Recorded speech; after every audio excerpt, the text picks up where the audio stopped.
اسلام تو ایک باضابطہ دین ہے۔ اسلام نے ہم جنس پرستی کو روکنے کے کئی مواقع انسان کو عطا کیے۔ اب دو بھائی ہیں، شریعت کہتی ہے جب وہ بڑے ہو جائیں آپس میں اکٹھے نہ سوئیں۔ اس میں کیا تطبیق ہے، کیا سمجھداری ہے اس کے لیے؟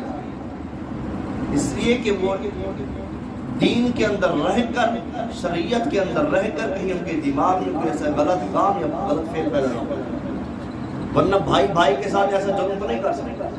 لیکن شریعت نے منع کر دیا۔ بیٹے کو اجازت نہیں ہے کہ باپ کے سامنے اپنا برہنہ ہو جائے، کپڑے اتار دے۔ باپ کو بھی اجازت نہیں ہے، مجبوری کی حالت اور بات ہے۔ بیٹی کو ماں کے سامنے، ماں کو بیٹی کے سامنے شریعت نے اجازت نہیں دی۔ بہن کو بہن کے سامنے، ورنہ عورتیں ہیں کوئی مسئلہ نہیں ہے، بھائی ہے کوئی مسئلہ نہیں ہے۔ نہیں، شریعت نے کہا ایک حد درجے ہونا چاہیے، پردے کا اہتمام ہونا چاہیے۔